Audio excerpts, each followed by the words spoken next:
Breaking news, everyone. It's Sunday. We're about to have the NFC Championship game, and the Packers have just officially announced that they are hiring Jonathan Gannon as their defensive coordinator. And there's going to be no intro in this video. It's not going to be a very long video if I had to imagine. This is I don't know how to put it, really. I feel like the best way I could describe this is kind of upsetting, to say the least. Now, Jonathan Gannon, as you probably would have known, is not my first choice as a defensive coordinator. I wanted Raheem Morris. That was my first choice. He was a very good defensive-minded head coach, and I felt like he was more of a coordinator than a head coach, which I said that when he was hired as the Falcons head coach. I just didn't like the hire in general, and it turned out to be very accurate. I also liked Al Harris, the Bears, I think it was like points coordinator or something. Just stealing someone from the Bears would have been really helpful. I think it was the points coordinator for the Vikings. I really would have liked him as well. Those were the three guys I would have rather had as my defensive coordinator over Jonathan Gannon. So this was my fourth option in terms of who I wanted as a defensive coordinator. Do I hate this? Not really. Do I like it? Same answer. Not really. I don't necessarily think this is a bad hire by any means of the imagination. I mean, they made it to the Super Bowl when he was the defensive coordinator for the Philadelphia Eagles. But it's just kind of weird thinking about it. Obviously, I know we're not talking about him as a head coach, but when he was for the Cardinals, he was never really good for the Arizona Cardinals. You know? Like, that team never seemed to get anything going when he was the head coach. So it's just, I have to ask myself, what will he do? And my other question is what is he going to do to fix this defense? Because obviously, I've said this before, this defense is probably going to have a bit of a change to it for sure. Where Walker might be he might be a free agent. Sean Gary might get cut. Micah Parsons obviously is going to be coming back this season. So my question is how is he going to do something different than from Jeff Hadley? Or is he going to do something similar like Jeff Hadley? That's what I'm wondering. And I'm just a little concerned because you can't even really say he's had good, years as a head coach because he's never had one. Which, yeah, you could say his roster's kind of crappy, which, to be fair, it kind of was.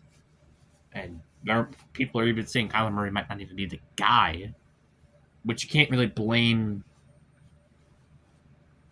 Jonathan Gannon for because it's not his day job to coach Kyler Murray as the quarterback. Because, I mean, yeah, it's the head coach, right? But he's not offensive-minded head coach now, isn't he? He's a defensive-minded head coach. Otherwise, he would have been hired as a defensive coordinator, wouldn't he? So, I'm not saying that, like I said, I don't hate this hire, but I don't really like it either. This hire is such a mixed bag to me. It's because this hire could either go really well or really bad. Now, obviously, I love the fact this guy has plenty of coaching experience. But the problem is I said this before, is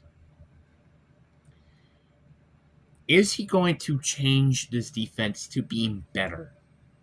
That's my big question. Because this defense cannot play like it was last year.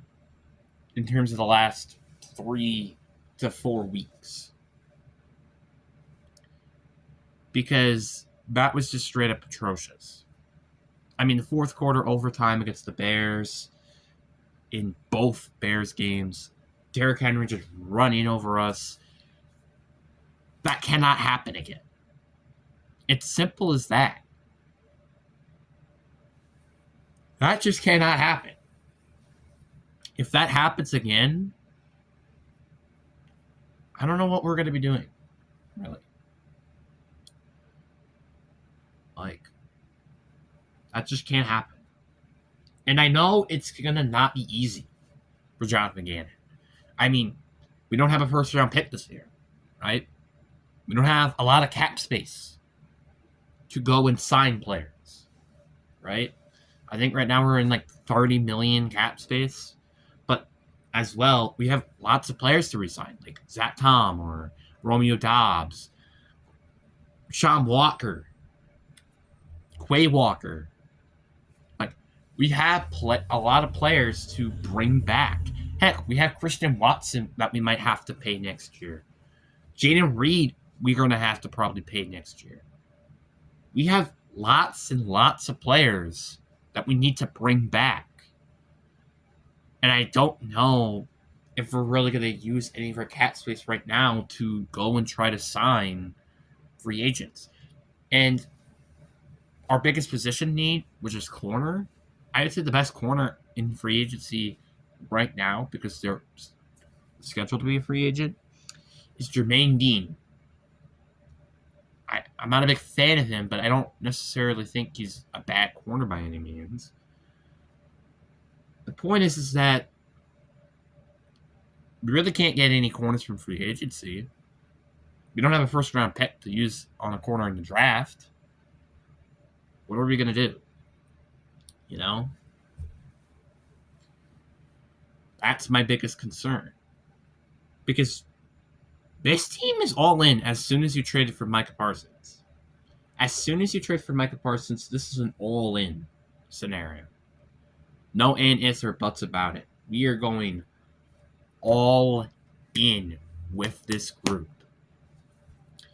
And we need to win a Super Bowl in these next 2 years to even have a shot. So, determining whether or not we will, we're going to just have to wait and see. And that is really all I have to say. I hope you guys enjoyed this video. Peace.